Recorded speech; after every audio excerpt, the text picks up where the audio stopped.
Camera. There we go. We was having some technical difficulties, man. I ain't too tech savvy, man. So today we doing lessons learned from a beginner in sheep farming, and we're gonna be including one of my good ox, one of my good brothers, Aziel, and I'm gonna add him to the live shortly. Give me 1 second, y'all. Let me invite him in. Copy. Okay. I'm about to send him the link.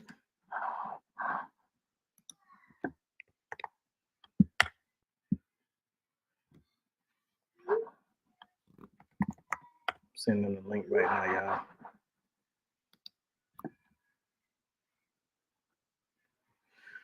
So whenever he joined, then we'll get up on the we'll get everything started.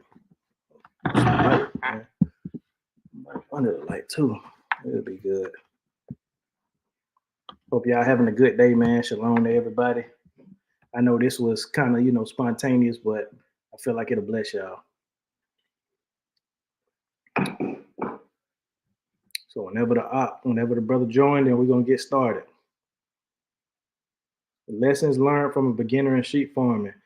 And this is the second video me and the brother did, man, have done or are gonna do rather. We did another live, probably about a year back, when he was first getting started in sheep farming. But now his flock has grown, man, and I want to, kind of get some lessons from him that he's learned that can bless y'all, that'll bless me as well.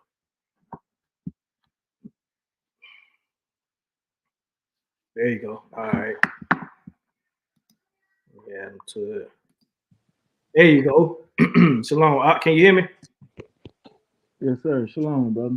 Shalom, shalom. All right, give me 1 second. Let me fix something real quick. I'll be right back. Yes, sir.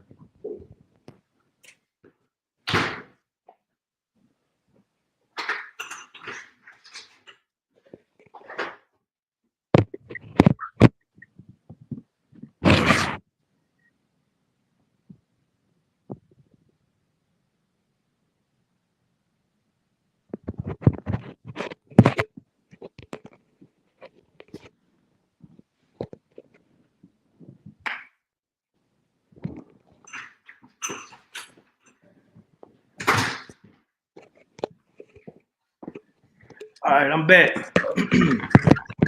You good, brother? Can you hear me? Yeah, I can hear you. Oh, it sounded a little muffled. Your camera sounded a little muffled, but I can hear you. That's what I'm trying to fix. Give me 1 second. Yeah, you fine, man. Yeah, take your time, man. Take your time. I should go grab my microphone, but I'm gonna just leave it be. Can you hear me pretty good? Yeah, I can hear you clear. Okay, cool. It's just on my end. Give me 1 second. Hey, man, just drop a comment in the chat, man, as y'all coming in, man. Hashtag Black to the Land. On my end. Give me 1 second. Yes, sir. You fine. Man, just drop a comment in the chat, man, as y'all come.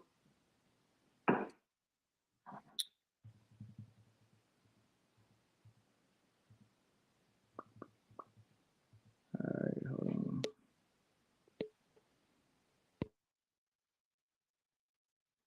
Hey, shalom, Burgundy Brown. Shalom, family.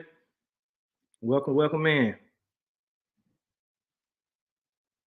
You say sound 10 for me or for Aziel? Can you hear me clearly, Burgundy Brown?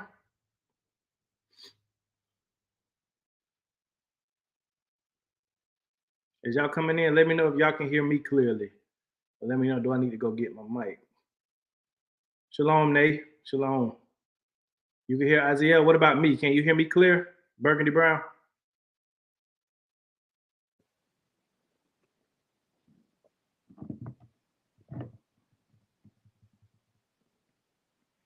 Want to make sure the sound right before we get started. Hey, brother, can you hear me? Yeah, I can hear you. Yeah, that's better. That's a little better. Okay. Yeah, we just get started. It'll probably work itself out. We ain't gonna worry about it. Okay, cool. So, man, welcome back. Man, I appreciate you for doing this live with me. You know what I mean? Me and you talk quite often, but it as far as with the subscribers, they don't hear from you as much. So I want to bring you back on the platform, being that your flock has expanded, man, being that you done got your feet wet as far as in the sheep farming and everything. You done had a couple of births on your land, which is a blessing. So I just kind of want to, go over some lessons as far as, just from your perspective, as far as with sheep farming, man. So without any further ado, I'll let you introduce yourself, man, and then just give the people your background again, and then we'll go into the to Yes, the sir. topics. Yes, sir. Shalom, everyone. I'm Aziel. I'm from Mississippi. Uh, as my brother just said, we farm and we raise sheep, livestock, chicken. Also, I've been doing this for a good little minute, not too long, and I'm still learning. This is my second time going live with my brother, and it's an honor to be here. And hopefully I can share some information that's due, and hopefully you guys can receive it. Yes, sir. Hallelujah, man. Hallelujah. So welcome back, man. And we're just gonna get straight into it, man. So the first question I wanted to ask you is how long have you officially been sheep farming? Yes, sir. This past November made a year, made a full year. Okay. Last November, which was 22, Hmm. I my one of my others he gave me two ewes to start my flock out with. Oh, really? He gave you two ewes. Yes, sir. He gave me two ewes. He gifted me two ewes, Okay. and that's really how I got started from there. I Hmm. just like I said, I just made a full year this past November, so I'm a year and about a couple months in it, and Okay. still got ways to go. Yeah. No, most definitely. But at least you don't got your feet wet. You know what I mean? And I mean, I say a beginner in the title, but at the same time, in the grand scheme of things, of course, I would consider myself a beginner. Oh But yeah, you've got your feet wet enough to kind of, have lessons and different things like that, and just be immune to shepherding. You know what I mean? yes sir, So for anybody who is coming along who wants to just get into sheep, I feel like your perspective will provide them a lot of value because you a year into it. I'm 2.5 years into it, so we both beginners. But for the new people who ain't even got their feet wet at all, you know what I mean? I feel like your perspective will be valuable. yes sir, hallelujah. Yeah. So the next question is, what breed of sheep do you have, and how large is your flock now? Okay, well I have Katahdins and I have black bellies, Hmm. and I have two ewes. Excuse me, I have two rams and seven ewes. Two Uh, rounds and 7 years. yes sir. Three of those seven ewes are lambs. They were just born. Gotcha. Yes sir, and they are Katahdins and black bellies, and the lambs are crosses. Okay. So for the people who, because I mean, they probably are more familiar with Katahdin because I talk about Katahdin, but just going to as far as the differences in black bellies versus Katahdins and why you kind of went with both. Yes sir. Okay. So I went with the Katahdins for the meat, right? So Okay. they are a big, bulky sheep. So I Yes. went with those, and I went with the black bellies for the parasite resistant. They are very hardy sheep. Yeah. So my idea was to cross the two to get Yeah. the best of both sides. So that's why I went. That's why I went with those two. And also in the climate in the region I'm in, they Hmm. go perfect with this environment Right. because I'm in a real humid area, Yeah. and we have real short winters and have long summers. We get a lot of rain, so Mhm. it was more of knowing what to go with. Yeah. So I just basically came from doing research. I didn't want wool sheep. I Yeah. didn't want dairy sheep. I want to go with milk sheep. Excuse me. I want to go with meat sheep, Yeah. and that's the route I went. Yeah. Same here, man. As far as with Katahdin, I can attest to that. They are very hardy. I don't know if you tasted the meat yet, because I know you still haven't got the chance to butcher because you're growing. Yeah, yeah. Uh, No, no, I haven't. No, I yeah, haven't. and I'm telling you, man, it's as far as when you harvest one, man, they are very meaty, and that's to kind of go along with you. That's why I chose Katahdin as well, because first off, they are hair sheep. They're not wool. Yeah. But this is the crazy thing. One of my Katahdin ewes, she grows wool.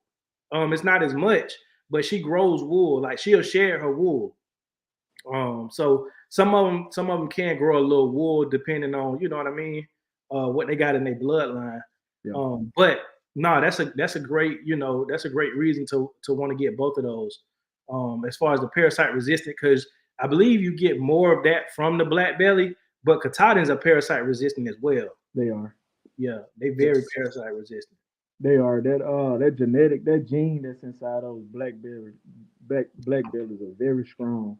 Like uh like I said, like I mentioned earlier, my lambs, they are crosses, and you can see the black belly in them.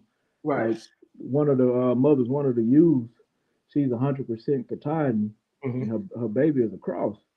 And man, she don't have, you can't see no Katahdin in her, but her body size. Really? As far as her coat, you'll think she's a black belly, 100%. Wow.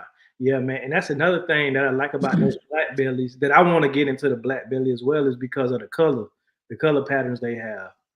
They throw beautiful colors, man, and they also have horns too. Yep. So me personally, I want to have a flock of just black belly, 100%. And then like you were talking about the climate as well, because the black bellies, do you have the Barbados black belly or the American version? No, sir. I have the Americans, and the difference is the Americans, they grow horns, and the Barbados, they don't grow horns. Oh, see, I didn't know that. Yeah. I thought they all did grew horns. Nah, that's how you can tell the difference from the two. Okay. Yeah, man. Nah, most definitely. Yeah. I want to get into those black bellies as well. So I want to get into the next point, as far as what does your day-to-day operation look like? As far as your morning routine, just caring for the lambs, because I know you got some new lambs, and just caring for your flock. So what does that look like?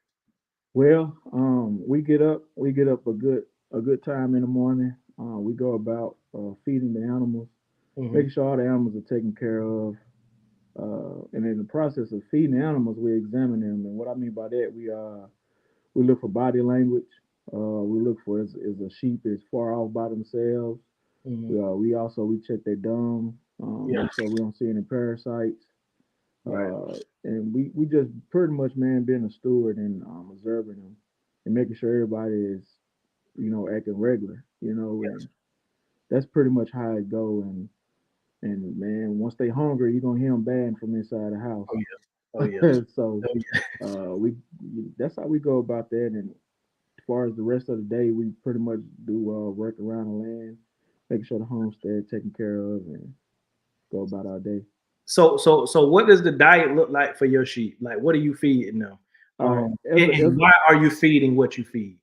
Okay, as of right now, I'm feeding my sheep. Hay. Feeding them square bales of hay, and reason being because I'm in the process of developing more paddocks. Okay. And that's gonna be the next thing I'm getting into, rotational grazing.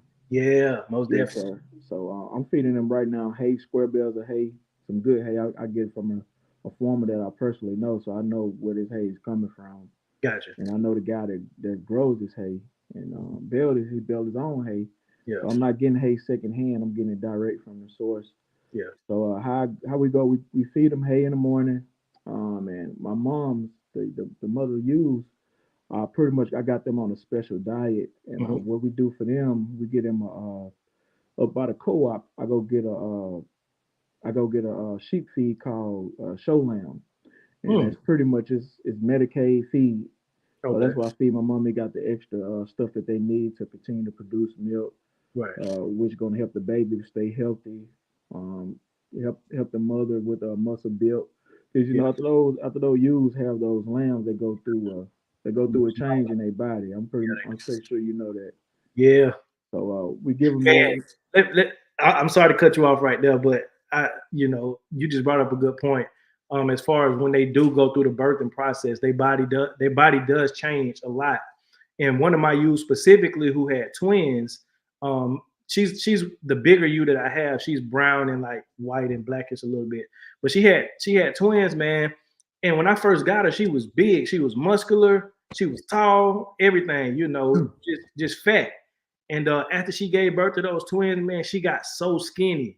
Yeah. And it was like maybe like a week or two. You know what I mean? Like it was like a drastic change. So I had to, kind of get her on some, more protein and stuff like that, alfalfa and stuff like that.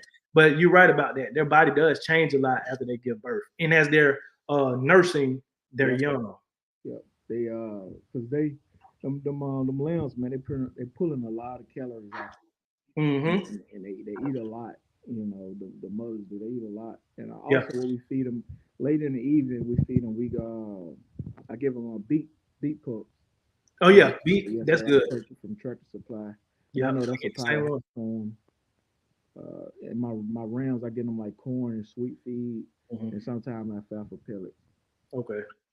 That's pretty much what I'm feeding them for right now. Mm-hmm. As I mentioned earlier, we get some paddocks developed. So come out the Passover, I'll be able to put them out on the paddocks, and Yeah. that'll cut the cost on the hay until winter come around. Okay. No, most definitely. So one thing I do want you to explain for the viewers, because you brought this to my attention when you asked me the question as far as do I flush my sheep, right? And when you asked me that, I was like, what does he mean? So I had to look it up. And then when I looked it up, I looked at the definition. I'm like, oh yeah, I definitely do that. I just didn't know the term for it. Yeah. So could you explain that term of flushing your sheep to the people? Yes, sir. Pretty much flushing is you giving your ewes a special diet, like you're giving them like a powerhouse, Yeah. right? So what you want to do, you want to give your ewes this diet like a month before lambing, basically before you put them out with the rams. You want to give it to them, Right. and you want to give it to them probably like a week or two after you have seen it. You know for sure that they are bred. Right. So basically, what flushing is doing is adding the extra nutrients to the mother. Yeah. So and you can flush with grains such as corn, wheat. You can go with your alfalfas. You can go with your big pulps. And that's pretty much what it is. And the results of that, the benefits of flushing, it's a long term. So what it does, it signals the body, say like, hey, we need to produce more eggs. We are able to produce more eggs Right. because our body's getting this extra nutrients that is needed. So we're able to produce more eggs. And when they produce more eggs, you have a better odds of having twins or triplets. Yeah. So that's the benefits of flushing. Yeah. It's a short term investment Right. for a long term achievement. Yeah. No, most definitely. And when you brought that to my attention, I was like, I looked it up and I was like, yeah, that's exactly what I do. Because of the fact of, and this is with any animal. This is with a goat, sheep, chickens, turkeys, dogs, whatever you breed. You want to make sure, when it's breeding season or they come into heat or whatever the case may be, you want to make sure that you're getting them as much nutritionally dense foods as you can. You got to go the extra mile. Yeah, you got to. So for instance, with sheep, depending on when your sheep going to heat. So mine's usually going to heat probably late fall, early winter. So I know around that time, before that time, to start going ahead and purchasing more of my alfalfas. Another good one is Timothy grass. Yes, sir. Timothy grass pellets.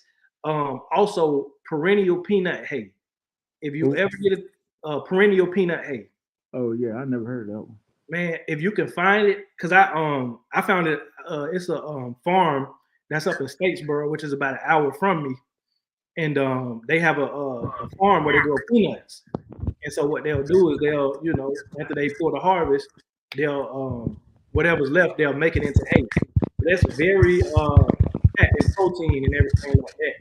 So perennial peanut hay, Timothy hay, alfalfa pellets, beetroot pellets, all of those are good for your sheep. Corn as well. One thing that I will recommend, and I'm pretty sure you see this too, is when you're feeding a lot of corn, you kind of want to be careful because it can cause them to get bloat.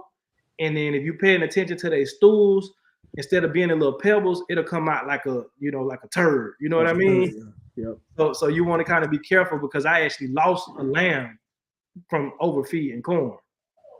Hey, shalom, Hezekiah. Shalom. Shalom, brother. Shalom, Yeah, Hezekiah. yeah. So you want to make sure that you are paying attention to their stools, and like you were saying earlier, you want to pay attention to body movements. So, for example, I got a sheep out there right now. I got a ewe. She's pregnant, and I know she's pregnant because you could tell visually. But also, I'm paying attention to her behavior. She's far off from the other sheep. You know what I mean? So she'll, get her little hay or whatever, and she'll go sit by herself and kind of chew. Yeah.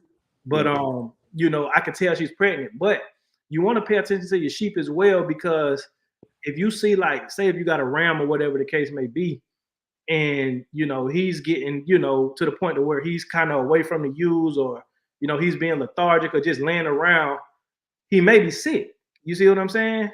So you want to kind of pay attention to the behavior of your sheep. Yep. You know what I mean? As a good shepherd.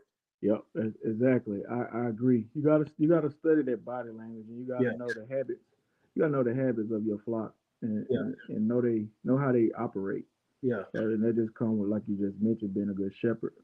Observing your flock. Right. Right. Yeah, I agree. Yeah, most definitely. So that's just a word of advice. Because I only lost to sickness one sheep, and that was a lamb. But I have lost a lot of goats. That's why I like goats. That's why I like goats, man. I rather deal with sheep, especially like with Katahdins, because I'm gonna be honest. When I buy goats, I don't really I don't buy specific breed. I just buy whatever cost effective. But you end up paying for it in the long run. You get what you pay for. You do. So like if you go and buy like some goats that somebody just backyard breeding, and it ain't even a real breed, they just mixed a couple of breeds together, then you're gonna have a lot of sicknesses and a lot of things like that with the goats. But I've lost a lot of goats, man. I lost a lot of goats. Yeah, brother. Brother, honestly, I'm glad you brought that up. That's something I can speak on. Okay, go ahead. I just lost my first ewe this past. I want to say this past January. I just lost last month. Right. Yeah, I just lost my first ewe. And what it was, but is we talking about now just knowing your flock. So this particular one, I wasn't really like paying attention to her. Right. But I caught at the back end when it was too late. You know how it is. If you don't catch them early, they take them down so fast. Real fast. They take them down so fast. So and it's something that I had pointed out to my woman because she's learning as well. And I just told her, like, hey, when you see a ewe to themselves, or you see a ewe just lightly gagging around, and like acting like they're not full of life, not full of energy, because you know the personality of the sheep. You gonna see when they well. They're gonna show you that, where they're gonna display that they well. They're gonna aggravate you to death when they're hungry, and just they're gonna you're gonna know it. So we was I pointed out to her, man, and when I pointed out to my woman, like 3 or 4 days or a week later, we lost her. And the Most High gave the return back. Right. So, brother, 2 weeks later, I had 2 more ewes born. The lambs were born. So I lost one, but in the end, at the fountain end, I gained 3. Yeah. So that's something that I said I wasn't gonna allow to happen no more. But I know things do happen, but it happened for the good. It's a learning experience. Right. So, do you know what was the cause, the exact cause, or you just? Personally, I believe I believe Mida was coccidia, the parasite coccidia, because I would treat her for bottom jaw. Bottle jaw. That's important. Bottle jaws. Yeah. Because I've had that. So I know that's another thing, man. If you got to treat the parasite to whatever the parasite is. Yeah. You can't be playing the guessing game. And see, that's another thing, man. And this is why I feel like this is a spiritual aspect as far as with shepherding, because you gotta, like you said, you can't play a guessing game, but you gotta like kind of be able to diagnose what it is. You see what I'm saying? Based off of what they're doing. So it's a spiritual aspect as well as, a knowledgeable aspect as well. Because at the end of the day, they not like us. They can't go to the doctor really and see what you see what I'm saying? Yeah. So they won't have a true diagnosis, but all you can do is kind of, rely on the information given to you by the Most High to show you discernment as far as, okay, what could it be? You know what I mean? Yeah. And he'll lead you to the right answer, and hopefully you can fix it. Yeah. Man, I'm laughing, brother, because the same thing you saying. I told my woman that. Yeah. I say they like that thing to come up to us and be like, "Hey, I'm sick. I ain't feeling well." Right. You know, if we got something going on in us, we be like, "Well, my head hurting or my nose running or something like that." You know, I told her the exact same thing. Yeah, man. Like we can Google like our symptoms. You know what I mean? Exactly. But they can't do that. You know, so that's important as far as with being a shepherd, man, is understanding the needs of your flock. True. You know what I mean? And diagnosing it and using your discernment. Yes, and this is the thing: as you get more experience, you'll start to be able to get better at identifying what could be the issue. So if you know they got bottle jaw, then okay, they got parasites somewhere. It's a specific parasite. Okay, this is how I can treat that parasite. Mm-hmm. You see what I'm saying? Yep. If they just lethargic or whatever the case may be, and just all of a sudden they just distance themselves from the flock, first you want to check if it's a female. She may be pregnant or about to give birth, or it might be a sickness that they have. So you want to be able to kind of just be vigilant so you can discern that. Yes, sir. Absolutely. Yeah. So that leads me into the next question, man. As far as what are some non-glamorous aspects of being a shepherd? Because this is the thing, man, like, and this was me too before I got into actually farming and sheep farming and shepherding. You look online and you see people, they got these big flocks or these big herds. They got this land, tens, hundreds of acres, whatever the case may be.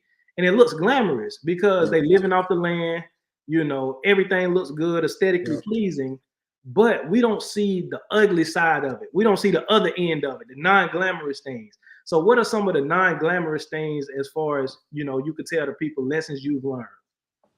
Yes, sir. So it's real. I'm gonna just say that it's real, and this is reality, right? Because see, you are responsible for lives. You're responsible for your flock. Right. So it's real, and it's ups and downs, but in the end, it is rewarding. Don't get me wrong. So stuff that I would look for, as we speaking on now, I would look for the body language of my animal, parasites. That could be a thing. Another thing that a lot of people don't speak about is the housing. Housing can play a factor into a lot. The structure that you got for your animals, the diets that you got for your animals, even the time that you spend with your animals. Yes. Let's just say like a sheep get out, and it get to wandering off, it get lost somewhere. Right? If you're not spending time with your flock, that sheep ain't gonna be familiar with you. You're right. And it's just gonna his instincts gonna kick in. Yeah. It's gonna get back into his wild instinct. Yeah. You know what I'm saying? It's just gonna continue to run. So what I would say, man, is real and it's a reality. It ain't all glitter, all like that. And that's very true, man. Especially the fact of, you got to think like you got to get up every day because, like you said, these are lives. So you got to get up every day, make sure they fed, make sure they watered, make sure they taken care of. No matter how tired you are, no matter what time you got to be to work, what time you get off. You see what I'm saying? Yeah. And then you also have to, like you said, spend time with your flock so that your animals know you. Because, I've had, sheep get out, goats get out, whatever the case may be. And if you don't know how to get them back in, that could be a hard thing. Exactly. Because they fast, man. Sheep are fast. People don't realize that. Yes, sheep are fast, bro. Like they faster than dogs. And they quick. They can cut fast. If you chase them, they can hit a move real fast. Yeah, for real. So it's like if you don't know how to get them back in, and see me, I got a little trick. So like if one of my sheep was to ever get out, I feed them. I got a little feed and I ain't gonna say bucket, but a little scooper. Yeah. I just rattle the feed scooper, and they hear it, so they know it's automatically time to feed. So I just guide them right back over to where I feed them at. So every day when I feed them, I'm making sure I'm rattling it. So in their mind, okay, this sound is associated with feed. Yep. You know what I mean? Yep. Likewise, that's what we do. That's what we do for our sheep. I heard if they get out, if one get out, they'll do that. And also too, what I have noticed about our flock is they real close to one another. They really like a family, right? So it can be at times one can get out and Yeah. the whole herd will start batting. Yeah. The whole herd will start batting, Yeah. right? Because it'd be like, man, somebody missing, somebody gone from the Right. flock, somebody gone from the family. And usually when they get the bad, the other sheep are bad, and it'll stay close. Mhm. But I'm getting to the point, man, where my sheep really knowing my voice. Yeah. I can let them out with no feed. I can Mhm. let them out with no feed, and they usually will come up to me. Mhm. One would come up to me, and the Mhm. rest will follow her, and I could just guide them on back in. So let me ask you this. Well, two questions. The first question is, uh, your rams. Have you dealt with any aggression with your rams? Because I know you got two rams. Yes, sir, I have to. So have you dealt with any aggression with your rams? No, sir, not at all. But that don't mean that I'm ignorant. Right. Right. But Right. because uh, it's a guy I watch on YouTube that I study, and Mhm. he has rounds. He has Mhm. like four. He has like 4 or 5 rounds, Mhm. but he got like 40 plus U's, and Mhm. he raised the painted desert rounds. Mm. That's the rounds with the big horn. They're more of a trophy style Okay. versus butchering. Right. So what he does, he don't allow his ram get close to him. Mm. They may be friendly or not friendly. He just don't let them get close to him. Right. Because he said a round could be up and down. One Yeah, minute it could be bro. friendly, Yes. next minute it could be like that. And Yeah. he was just explaining in his video. He was like, now we know to stay away from bulls, because Mhm. bulls are mean. They naturally mean. We know to stay away from bulls. And you're like, but the rounds they could be up and down. So now I'm getting to the point I don't even allow my rams to come near me. I don't allow Right. them to come around me. And Right. and I got one ram. He is friendly. He will walk up to you, but I'm getting to the point I don't allow him to come by me. I'm shooing him out Mhm. the way. Mhm. Just to keep that dominance. Like Yeah. I'm the alpha. I'm the head. Keep that dominance. Like move. And see, it's funny that you say that because, man, I learned my lesson the hard way. You know what I Mm, mean? So like the first round I ever had, because when I first started, I bought two U's in one round. And man, the first round I had, man, he had to be all of like 180, 190. that's He a was big boy huge. right there. Oh yeah, he was huge, man. And I had him in electric fencing, so I would go feed him and stuff, and I would get in the pen a lot with him. You know what I mean? Just to kind of familiarize myself with him, and so they can get used to me. But it was around the time where they go in the heat. You know what I mean? So that time is dangerous Yeah. to be around to use. But I'm ignorant. You know what I'm saying? I'm thinking like, okay, this is a friendly round. Man, when I tell you, man, I turned my back and that joker hit me right in my thigh. Yeah. And then he started backing up, trying to charge me again. And when I tell you, man, I was like, okay, I'm gonna have to do something with him. And so every time after that, I would try to get in a pen, he would, try to charge me. So long story short, I end up, dispatching of him. Hmm. But with this new ram that I got, I put a leather collar on him, a dog collar, Okay. right? So whenever I get in the pen, I can grab him by that collar because sheep is fast. Yep. And you got to be fat. You got to be able to catch him. But what I did, I put that dog collar on him so I could just grab him anytime I need to. If he tried to charge me, I could just run and grab his collar. Yeah. You know what I mean? So for those who want to get their own flock started and everything like that, it's a big difference between a male goat and a male sheep. It's Goats, a big difference. they'll raise up and try to hit you with their horn, but sheep, they'll charge you. Yep. And I'm gonna On tell you them on something, the man. back legs. Yeah, and they can do some serious damage to you, man, if you're not careful. Yep. So that's a lesson to be learned if you do want to get in the sheep. If you're going to keep any male animal, if you're going to keep a rooster, if you're going to keep a male Yep. turkey, Yep. they always are going to try to be dominant. You know what I Hmm. mean? So you got to assert your dominance and kind of learn how to deal with it. And to add on to that, and to add on to that, two things you don't want to do. You don't want to turn your back to a ram or a Nope, buck, never, never. and you don't want to get your fist. and get to pushing them and nudging them on their head. Never do that. It's like they accepting that as a challenge. They're like, okay, you wanna ram, you wanna let's do it. Yeah, So and never those are be the two too things that friendly. I want to do. Yeah, never be too friendly with a ram as far as like you said, playing with them and stuff, touching their Hmm. head, tapping their head, all that. They take that as, you know what I mean, a challenge. It's So a you challenge. definitely want to be Yeah. careful. Yeah, no, you're absolutely right. So my next question is, do you keep your rams with your ewes year round? And if not, why? No, sir. I don't, and reason being because I'm all about management. Hmm. Uh, because I mean they animals. They're gonna do what they're gonna do when it's time to do what they need to do. Right. So I keep them separated, and when I'm ready for them to breed and to mate, then I introduce them to them. And even when I'm doing that, I have a Right. select I have select ewes to go with this ram, and I have select ewes to go with that ram. So Right. I'm all about management. Um, but that's the reason why I don't do it. And I know a lot of people that do it, and they have lambs year round by Yep. doing so. Yep. But with that, you wearing out your ewes, So Mhm. I don't do it. Yeah, yeah. Nah, most definitely. I do keep, as far as when I do have a RAM, I keep them in there as long as I have them. But no, that's absolutely that's good practice. You know what I mean? Yeah, Because, well, especially with your situation, because you have two RAMs. You know what I yeah, mean? And if you got two RAMs, like you said, you want specific products. So yeah. you want this RAM to breed with this RAM to breed with that you. So you don't just want all of them in there together, and you just have a Exactly. guessing game of, well, this might be his baby, or this might be, you know what I'm saying? Exactly. Then Yep. we on Exactly. Maury now. Now we on Maury. Who the father is? You know what I mean? Yep. So Exactly. yeah, no, that's good practice, man. Yep. Um, but me personally, I do whenever I keep around, whenever I do have around, I keep them in there, just year round because I'm trying to grow my flock. You know what I Mhm. mean? I'm trying to just grow as much as I can because I don't usually keep a ram long.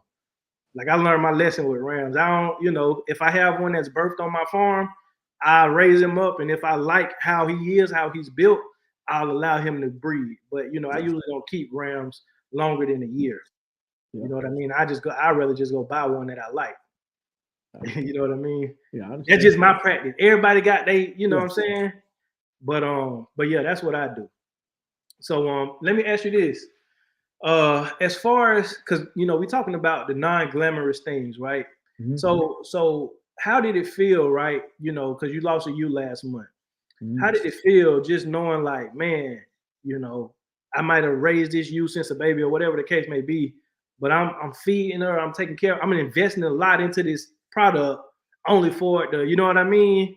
Like what was that feeling like? You know what I mean? Because I know it was a blessing at the end, but how did it feel in that moment? All right. In that moment, I took it personal. Yeah. I took it personal. I took it because I mean it's it's ownership, and it's stewardship. So I took it personal. I took it like damn, uh, you know, this you died on my hands. Mm-hmm. Uh, but I didn't beat myself down about it. I learned my lesson and moved on and learned from it, and pretty much.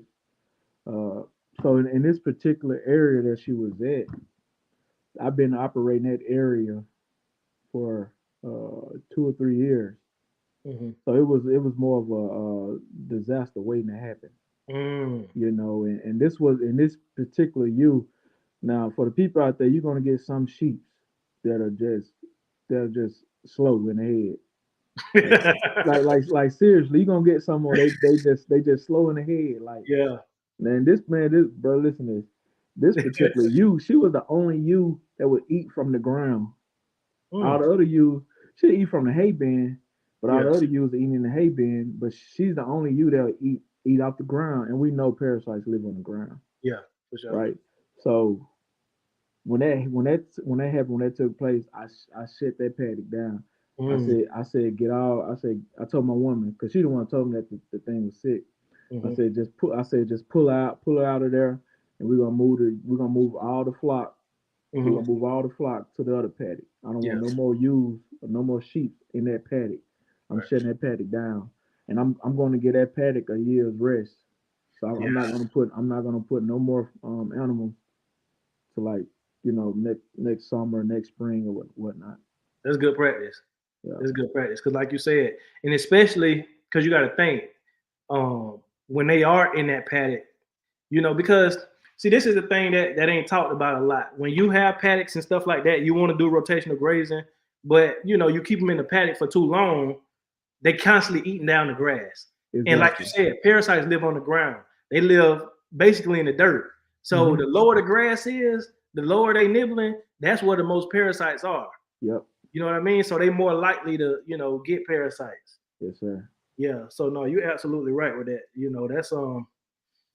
That's unfortunate, man. That's unfortunate. But that's why, like you said, you gotta rotationally graze them. You gotta, be supplementing them with enough hay, with enough other food, so that they don't constantly eat the grass down. Yep. They're not eating what they, where they shitting at or laying at. Exactly. They're not doing that. So let me ask you this: have you ever just put diatomaceous earth around that area? Oh yes, sir. Yep. That's one of the practice that I do. Okay. I put the diatomaceous earth around around that paddock, around that area. Yeah. First I clean I expose the ground. Yeah. I get up all the pine straws because it's a lot of pine trees where I live.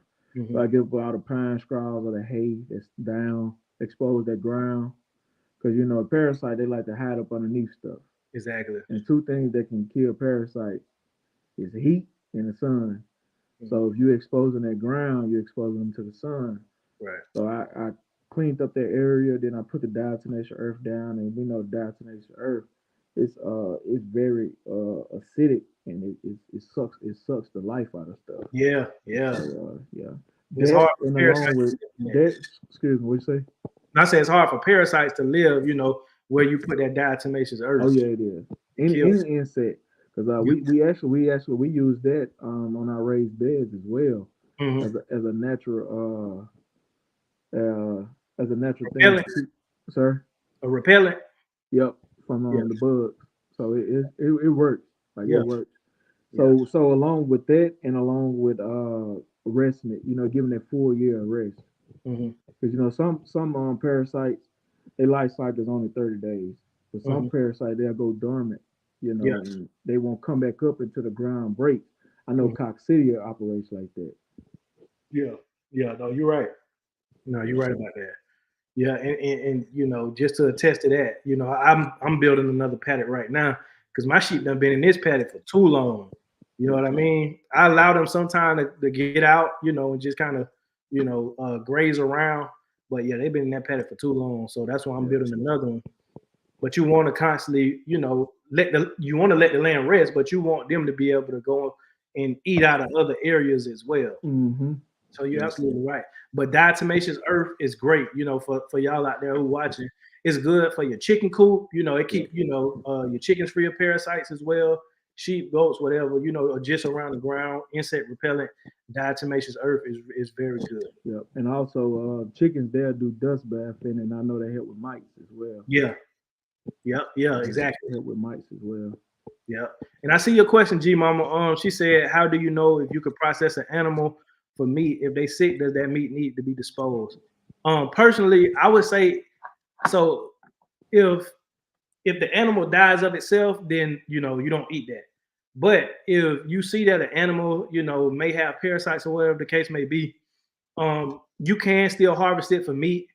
You just want to pay attention to that meat while you are harvesting it, to make sure there's no parasites actively in the meat. Yep. You know what I'm saying? But most of the time, the parasites live in the gut and different things like that. So when you harvesting that animal, most of those parasites are going to be in the gut. So you just discarded that right there, and the meat is good. The meat, for the most part, is good unless it dies of itself. Like the Bible says, you don't eat nothing that dies of itself.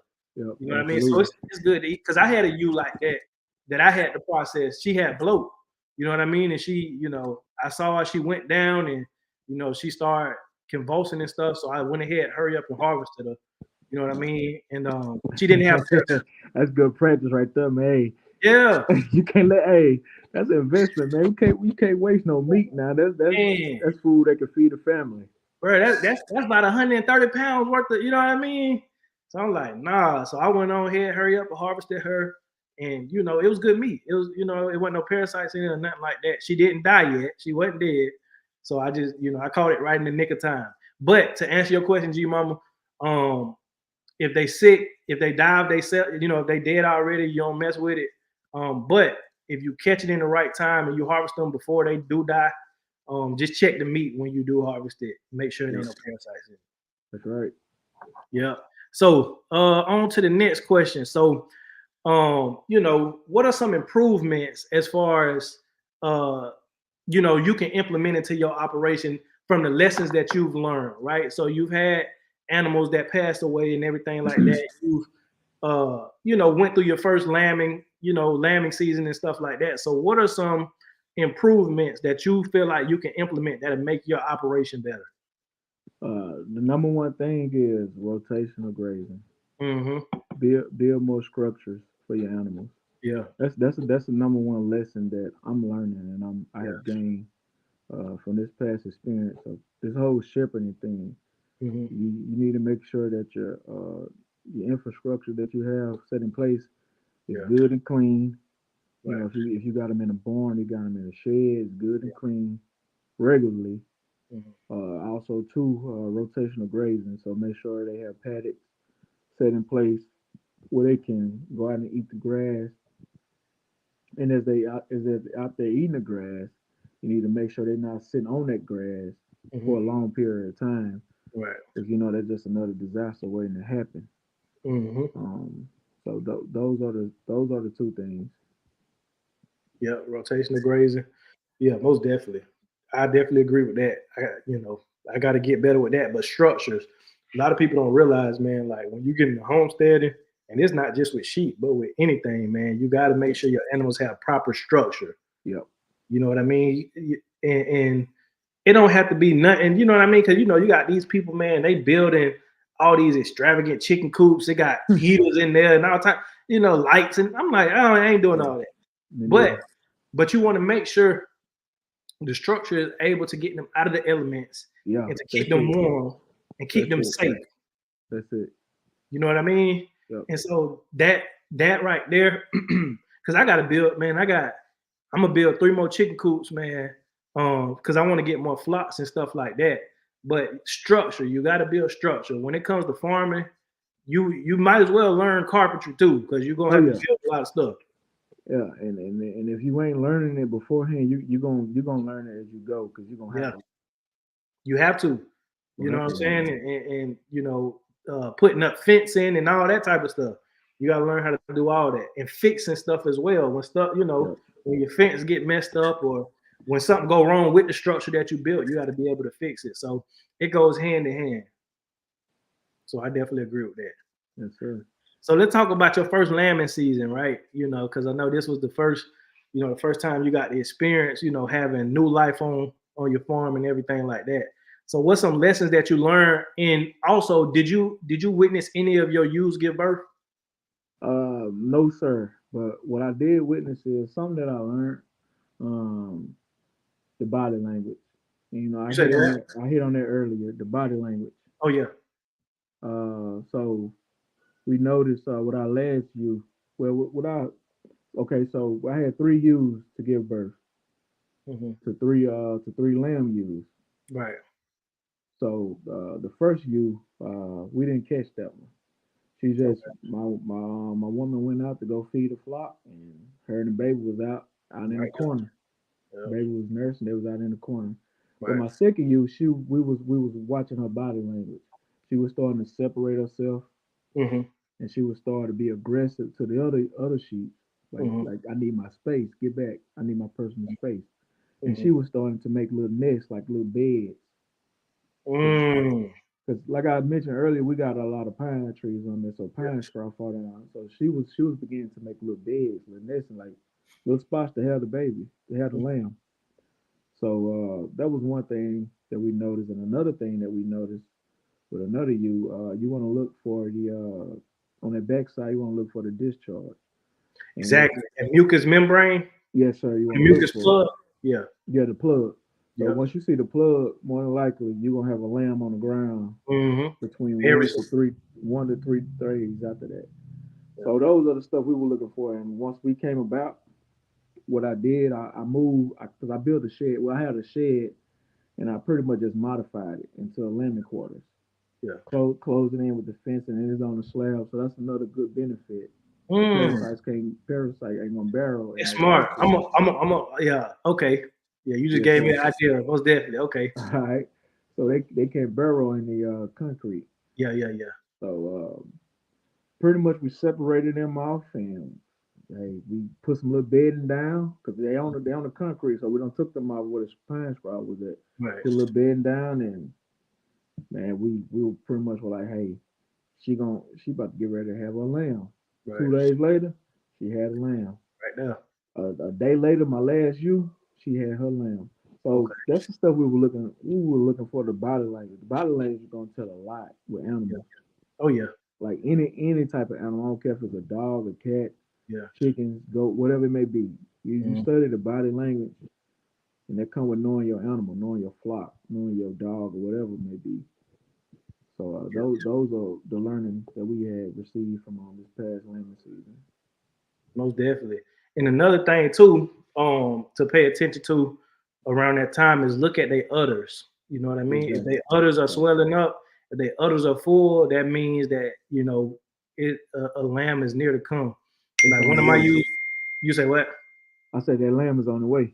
Oh yeah, for sure. That's all the things I paid attention to. In my first lambing season, you want to look for that mucous membrane.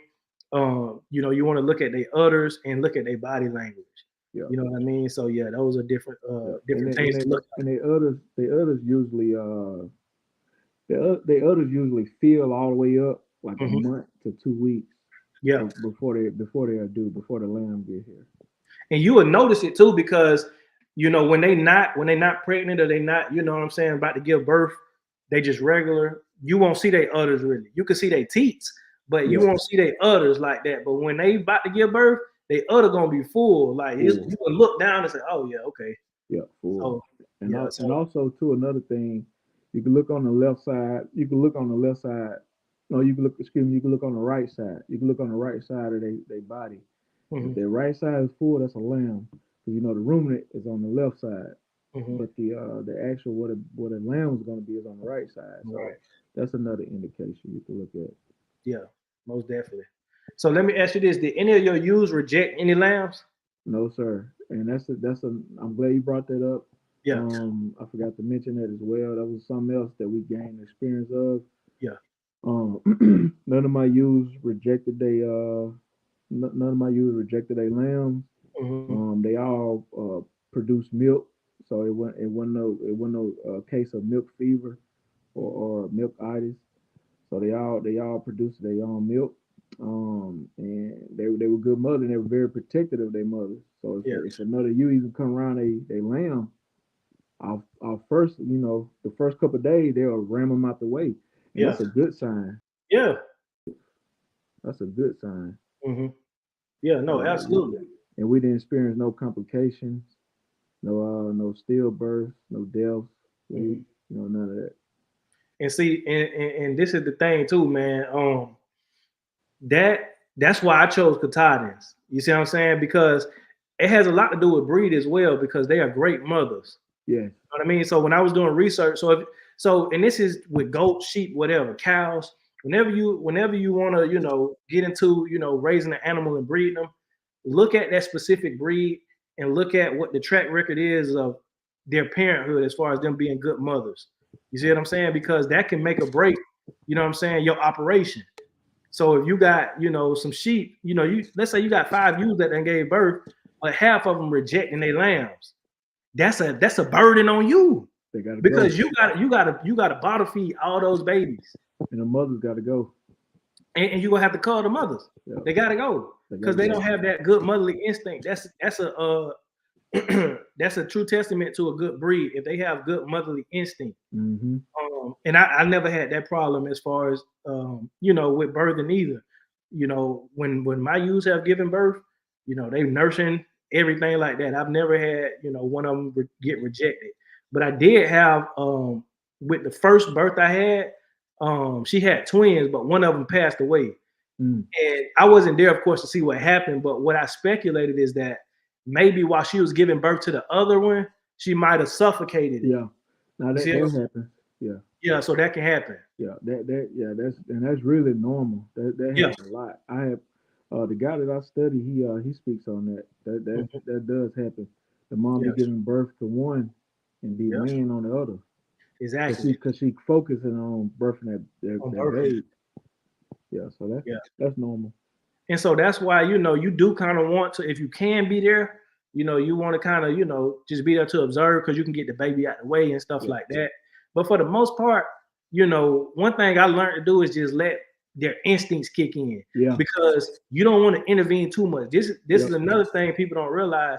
If you intervene too much, then you're taking away you know, those motherly instincts from kicking in. And that can cause the mother to reject the baby. To reject it, exactly. You know what I mean? So that's even when I just had my little puppies. You know, my female dog, she gave birth. I wasn't there, but I came in, I saw the puppies. She cleaned all of them up and everything like that. I just picked them up, seen what it was, male, female, put them right back down. I let her do her thing with minimal intervention. She nursed all of them. You know what I mean? I thought I was gonna have to bottle feed some of them, but she nursed all of them. You know what I mean? So you want to let their instincts kick in because that helps them be great mothers if you let them figure it out. Absolutely. Because if they in the wild, I mean, what you think they do in the wild?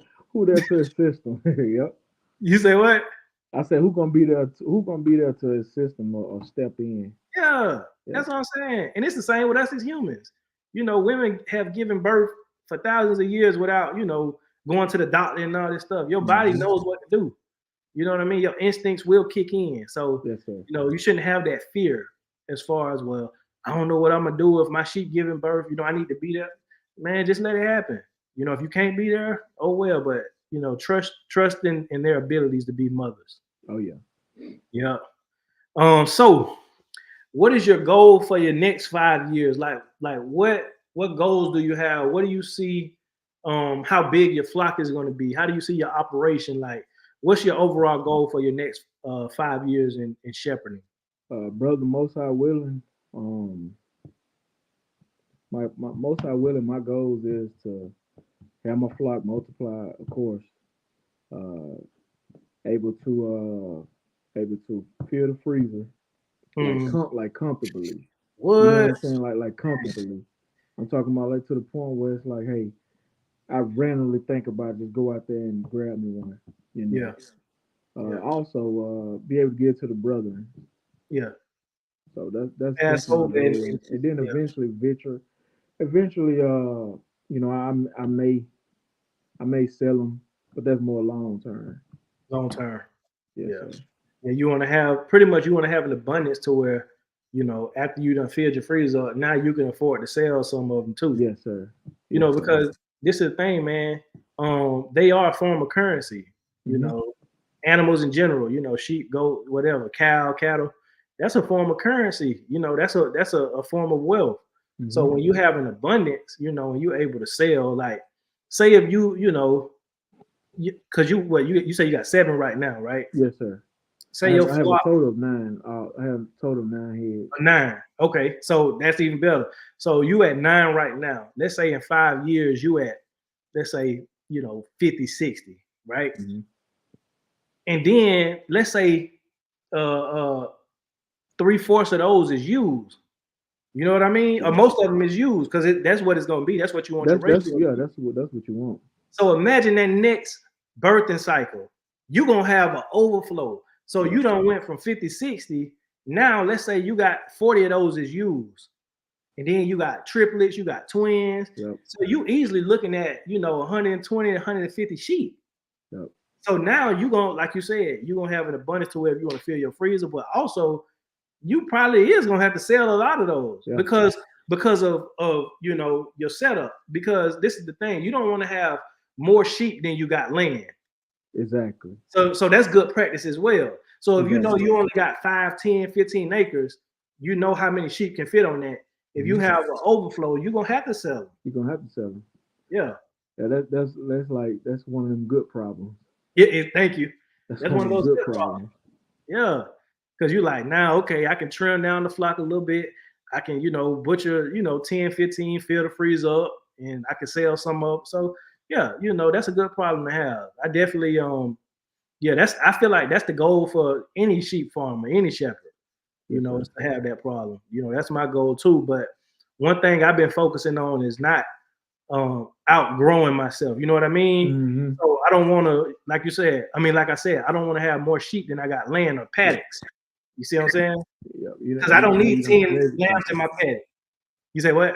I said now you done created an issue. You don't create an issue. Yeah. And now you got to hurry up and throw something up, or you got to wait or whatever. So right now I'm just focusing on, okay, I got 3 ewes out there that are pregnant, so I know they can all fit in that paddock. But I'm building a second paddock, so now once I get that second paddock built, I can go and buy 2, 3 more ewes Yeah. for next breeding season. Yeah. It just grow like that. Mm-hmm. Yeah. And You know what you got. You know what you're working with. oh yeah, for sure, for sure. All right. So last question, man. What are 3 tips you want to give to anybody looking into getting into sheep farming? They saying they want to be a shepherd. They want to get back, to the ways that the Most High ordained us to be in. What are 3 tips, just as far as your experience that you can give to them?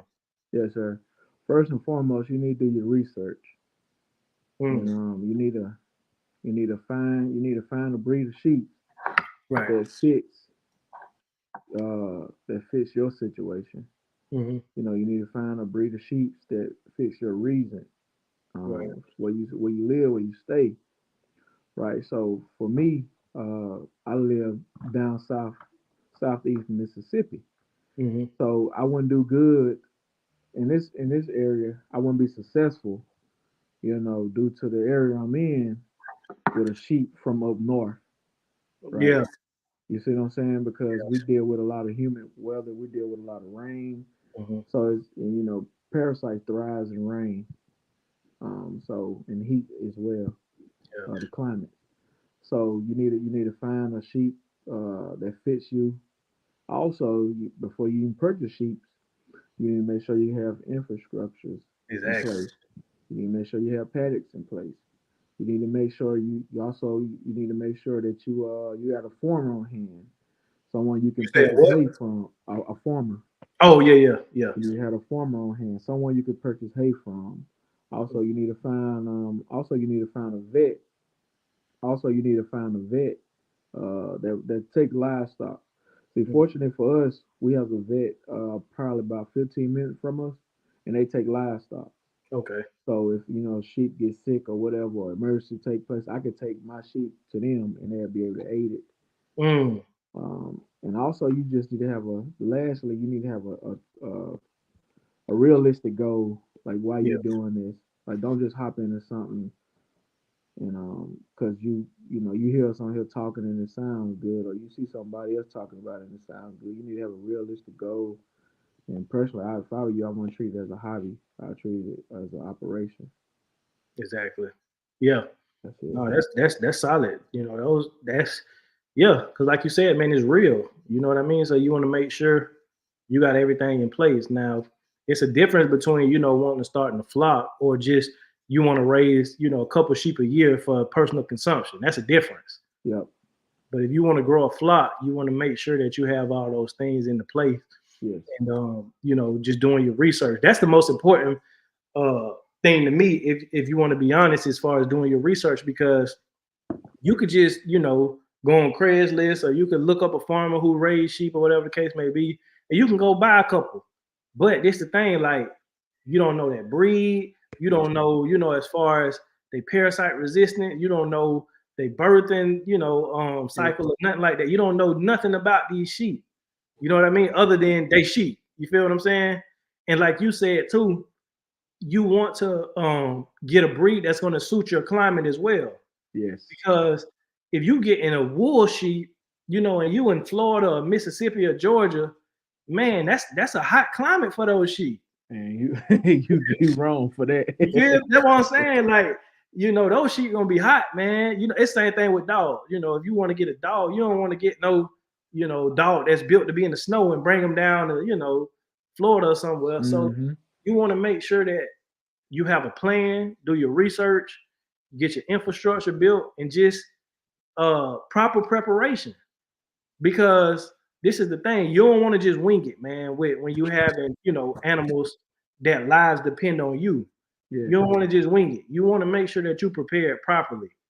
And so the last thing I want to ask you, man, what's your take on electric fencing? Have you tried it? Sir? I say, have you tried it? Do you want to try it? No, I haven't tried it. That's something I want to get into. Yeah. That's something I want to get into because that'll help keep your sheep on rotational grazing as well. Yep. But I hear pros and cons about it.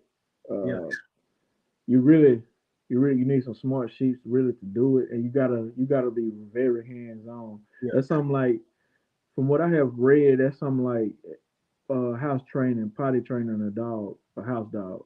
Mm-hmm. Because I done seen accidents where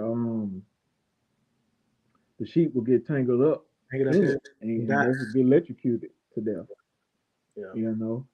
So that's something I've been thinking about getting into, but that's like you gotta be very hands on with it because you literally gotta train your sheep. Yeah.